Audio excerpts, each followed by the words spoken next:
15 अगस्त 1947 को भारत आजाद हुआ। लेकिन क्या आप जानते हैं कि आजादी की घोषणा से लेकर उसके शुरुआती 75 घंटों में भारत में क्या क्या हो रहा था। 14 अगस्त 1947 की रात से लेकर अगले 75 घंटे भारत के इतिहास के सबसे निर्णायक घंटे थे। एक तरफ देश आजादी का जश्न मना रहा था, तो दूसरी तरफ पंजाब और बंगाल बंटवारे की हिंसा ने हजारों परिवारों को अपना घर छोड़ने पर मजबूर कर दिया था। इसी दौरान भारत ने अपनी पहली सरकार बनाई, पहली कैबिनेट ने जिम्मेदारियां संभाली और नए भारत के निर्माण का खाका तैयार होना शुरू हुआ।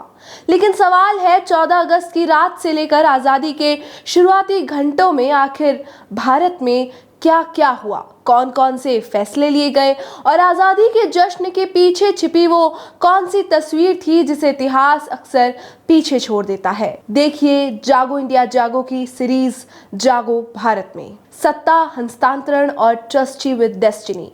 कहानी शुरू होती है 14 अगस्त 1947 की रात से।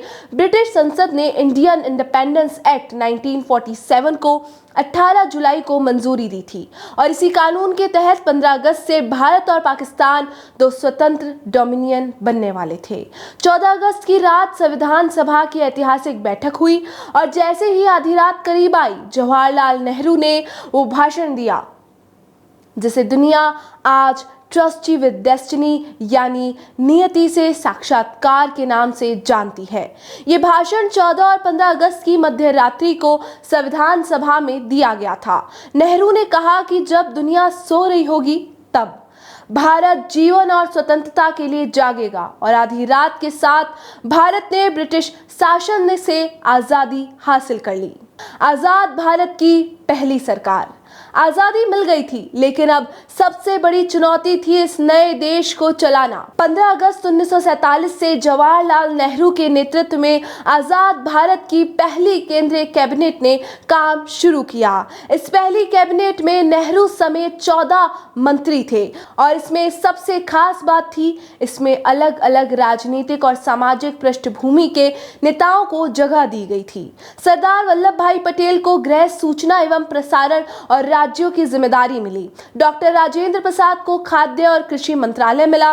मौलाना अबुल कलाम आजाद बने शिक्षा मंत्री और डॉक्टर BR अम्बेडकर को कानून मंत्रालय सौंपा गया।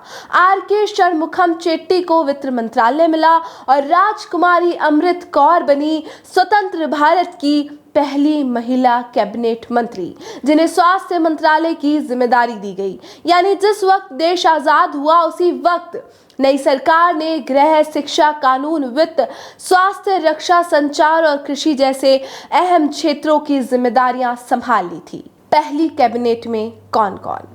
लेकिन ये कैबिनेट सिर्फ इन बड़े नामों तक सीमित नहीं थी। पहली कैबिनेट में सरदार बलदेव सिंह को रक्षा, जगजीवन राम को श्रम, जॉन मथाई को रेल और परिवहन, CH भाभा को वाणिज्य, रफी अहमद किदवई को संचार, डॉक्टर श्यामा प्रसाद मुखर्जी को उद्योग आपूर्ति और NV गाडगिल को कार्य, खान एवं बिजली की जिम्मेदारियां दी गई। यानी पहली सरकार के सामने एक साथ कई मोर्चे थे। देश को संभालना था, अर्थव्यवस्था को खड़ा करना था, शरणार्थियों की समस्या से निपटना था और सैकड़ों रियासतों के भविष्य का फैसला भी करना था। आजाद भारत के सामने काम सिर्फ सरकार चलाने का नहीं, बल्कि एक राष्ट्र बनाने का था।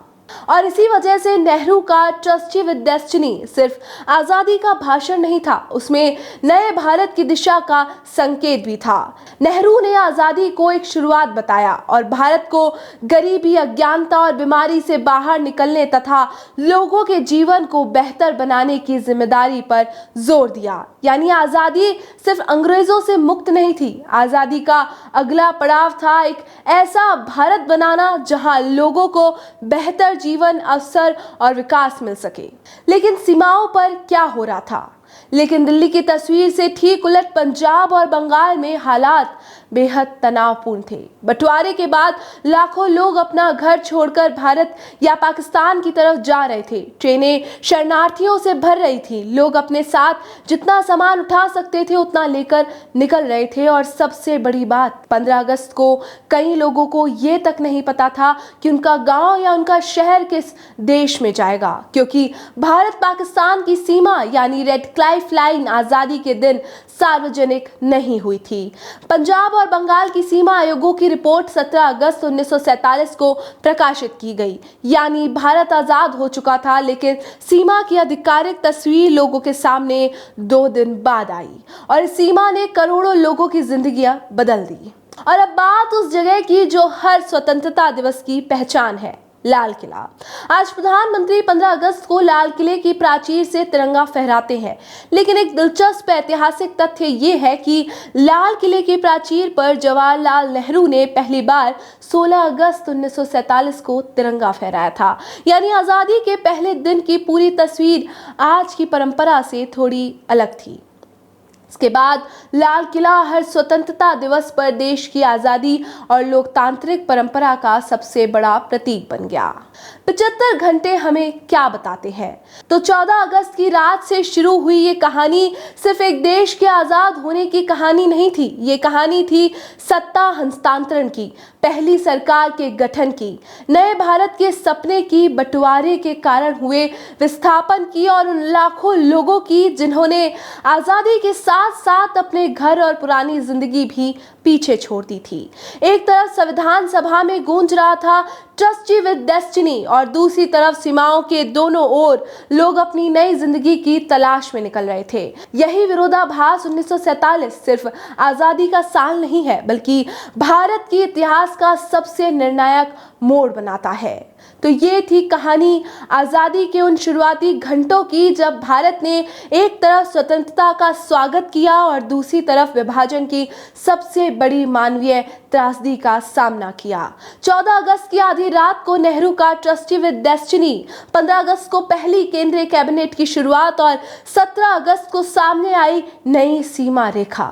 इन घटनाओं ने मिलकर उस भारत की नींव रखी जिसे आज हम आजाद भारत मानते हैं, क्योंकि आजादी सिर्फ एक तारीख नहीं थी, ये एक जिम्मेदारी थी एक नए राष्ट्र को बनाने की। इतिहास के ऐसे ही अनसुने और अनकहे अध्यायों के साथ देखते रहिए जागो इंडिया जागो की स्पेशल सीरीज जागो भारत।